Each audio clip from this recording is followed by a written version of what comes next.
안녕하세요. I&M 컨설팅의 I&M 클래스입니다. 오늘 I&M 클래스 첫 번째 시간인데요. I&M 클래스에서는 어떤 이야기를 풀어갈지 궁금하시죠? 검색해서 들어오셨다면 이미 알고 계시겠지만 저희 I&M 클래스는 사랑 이야기나 우리 관계에 관한 이야기, 그것도 아니면 멋있는 자동차나 패션, 뷰티 같은 이런 재미있는 컨텐츠를 주제로 다루고 있지 않습니다. 네, 저희 I&M 클래스는 바로 전자회로 설계에 관한 이야기를 할 거예요. 글자부터 딱딱하죠? 회로 이론이나 전자회로 공부하시는 분들 재미있으신가요? 이 무슨 이냐고요? 네, 잘 알고 있습니다. 전자회로 설계하면은 어렵고 딱딱하다는 느낌이 많이 드실 거예요. 그런데 저희 I&M 클래스에서는 전자회로 설계에 대한 현실판에 관한 이야기를 할 거예요. 정말 현실에서 내가 전자회로를 설계를 해서 부품을 만들 때, 제품을 만들어낼 때 어떻게 설계를 하는지 그 이야기를 할 겁니다. 현실판의 전자회로 설계, 실제로 어떻게 내가 회로를 설계하는지 그 실용 버전에 관한 이야기를 할 거예요. 그런데 그 이야기를 정말 쉽고 또 쉽게 접근하려고 합니다. 어느 정도로 쉽게 접근을 하려고 하냐면요. 많은 지식이 필요하지 않아요. 여러분 오음의 법칙은 알고 계시죠? V는 IR 아마 많이 들어보셨을 거예요. 중고등학교 과학 시간에도 들어보셨을 거고요. 여기에서 전압과 전류에 관한 개념, 그리고 선형 소자인 저항에 대한 개념 정도만 알고 계셔도 충분합니다. 그리고 한 가지 더 더한다면 캐패시터, 축전기라고 하죠. 이 캐패시터는 충전과 방전의 기능이 있는데 이 캐패시터가 충전과 방전의 기능을 한다라는 요 정도만 알고 계셔도 이 I&M 클래스의 강의를 듣는데 지장이 없으실 거예요. 물론 뒤에 가면은 다른 소자가 또 나오기는 해요. 다이오드나 트랜지스터 같은 소자가 나오긴 할 텐데 그때 제가 그 소자들이 어떻게 동작하는지 그 동작에 대해서 간단하게 설명을 드릴 테니까 전혀 어려움이 없으실 겁니다.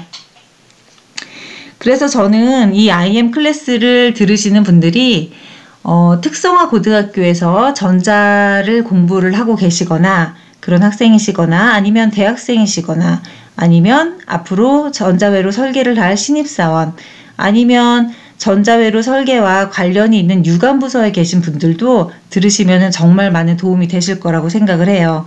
아마 회사에서 일을 하실 때 진짜 많은 도움이 되실 거라고 장담합니다. 그러면 전자회로 설계를 할 때 가장 먼저 이해해야 될 것, 그것은 무엇이 있을까요? 저는 세 가지 측면에서 생각을 해봤어요. 동작, 기능, 너무나 당연하죠. 어떻게 동작을 할 건지, 내가 어떤 기능을 갖고 있는 제품을 만들어낼 건지에 대한 이해가 가장 먼저 우선적으로 되어야 합니다. 그리고 그 다음은 환경에 관한 이야기예요.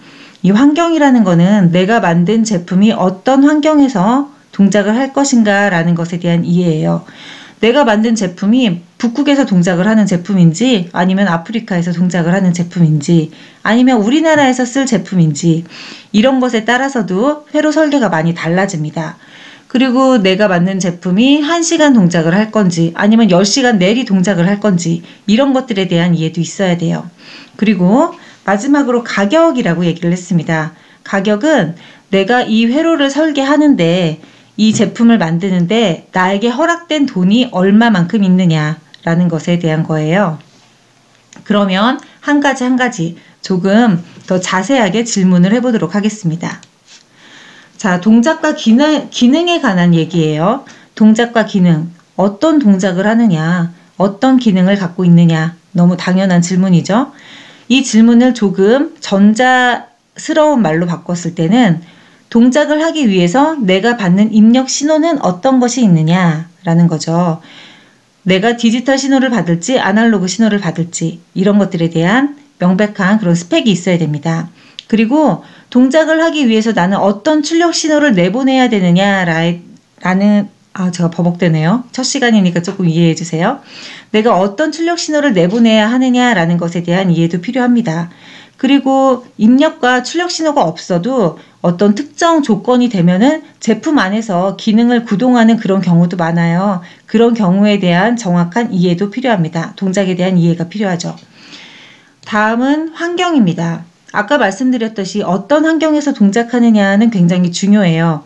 이 어떤 환경이라는 것은 바로 테스트 조건이 무엇이 되느냐라는 것에 바로 연관이 됩니다.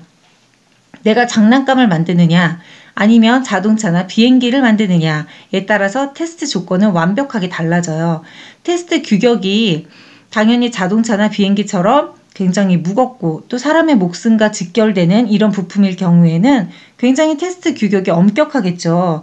하지만 장난감이나 상대적으로 단순한 제품을 만들 때에는 테스트 규격이 상대적으로 낮아지게 될 겁니다. 테스트 규격이 어떤가에 따라서 내가 회로 설계를 어떻게 할지는 많이 달라집니다. 마지막으로 가격이에요. 가격은 나한테 허용된 금액이 얼마냐라고 했죠. 이 이야기는 내가 성능이 좋고 비싼 부품을 마음대로 쓸 수 있느냐, 그렇지 않느냐라는 것입니다. 요즘에 반도체 너무 잘 나오죠. 좋은 칩이 너무 많아요.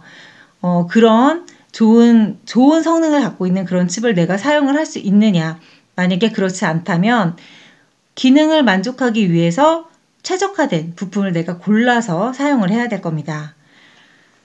네, 저는 회로 설계를 할 때 가장 먼저 이 세 가지를 제일 먼저 이해를 하고 설계에 들어가야 된다고 말씀을 드리고 싶어요. 오늘은 첫 시간이기 때문에 제가 설명을 이 정도에서 그만할 겁니다.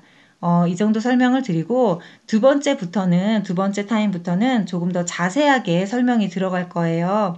그때는 뭐 여러 가지 예시를 들면서 이런 상황, 저런 상황에서 어떻게 설계를 하는지, 그리고 간단한 동작에 대한 회로도 정말 심플한 걸로, 간단한 걸로 예시를 들어가면서 설명을 드리도록 하겠습니다. 저희 IM 클래스 아마 실무를 진행하시는데 정말 많은 도움이 될 거예요. 그러니까 꼭 구독해 주시고 좋아요도 한번 눌러 주시고 앞으로 많은 구독 부탁드리겠습니다. 정말 유익한 그런 강의가 되도록 많이 준비하겠습니다. 감사합니다.